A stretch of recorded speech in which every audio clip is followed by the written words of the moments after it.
The boarding line stretched down the jet bridge, a slow shuffle of tired faces and rolling suitcases. People avoided eye contact, guarding their seats and personal space like unspoken territory. Flights were always like this, everyone in their own bubble, counting the minutes until takeoff. Emily adjusted the strap of her backpack and glanced at her boarding pass again. Middle seat. Economy. Row 23. Not ideal, but she didn't mind. She was young, used to squeezing into tight places, and mostly just grateful to be traveling at all. As she stepped onto the plane, she noticed him immediately. He stood in the aisle near the front, older, gray-haired, wearing a worn leather jacket with a small American flag patch stitched on the shoulder. He leaned heavily on a cane, moving slowly, apologizing quietly each time someone had to step aside for him. A few passengers sighed. One woman checked her watch. Another muttered something under her breath. Emily watched as a flight attendant gently guided the man toward a seat near the middle of the plane. He looked down at his boarding pass, confused. "Sir," the attendant said softly, "your seat is 23B. Emily froze. That was her seat. The man looked up, embarrassed. "I'm sorry. I didn't realize it was so far back. My leg's not what it used to be." "It's okay," the attendant replied, though her eyes flicked briefly toward the growing line of passengers behind them. Emily didn't think. She just stepped forward. "You can have my seat," she said. The man turned, startled. "Oh no, miss, I couldn't." "It's really fine," Emily said with a smile. "I can take another one."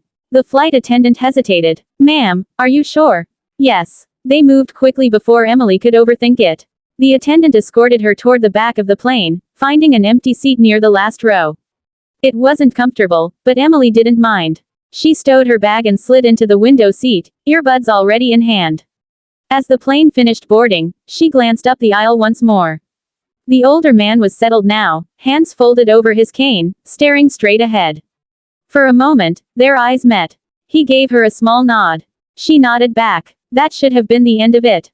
But just before the doors closed, the intercom crackled. "Ladies and gentlemen," the captain's voice said, "we'll be departing shortly. Before we do, I'd like to make a brief announcement." The cabin quieted. "Today, we have a very special passenger on board. Retired Master Chief Robert Hayes, United States Navy." A murmur rippled through the plane. Master Chief Hayes served 32 years, including multiple combat deployments.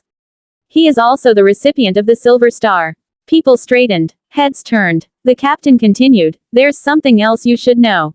When Master Chief Hayes boarded today, a young passenger gave up her seat so he could walk less distance down the aisle.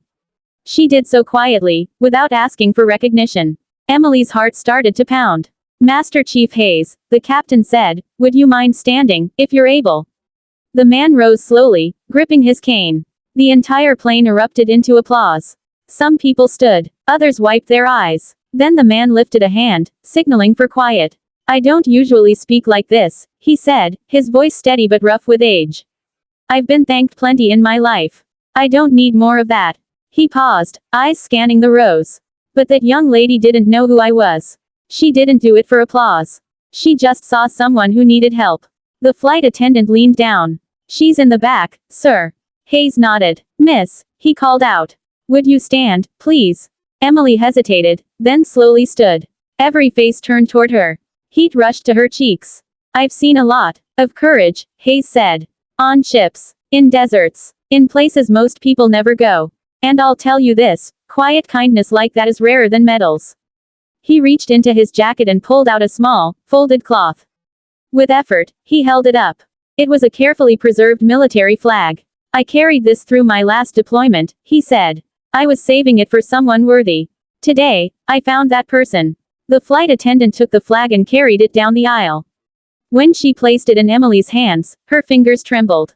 The plane was silent. Hayes gave her a final nod and sat back down. As the engines roared to life and the plane lifted into the sky, Emily stared at the folded flag in her lap, tears blurring her vision.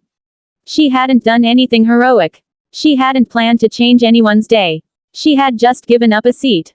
And somehow, in doing so, she had reminded an entire plane full of strangers that respect doesn't come from uniforms alone, it comes from the simple choice to care, even when no one is watching.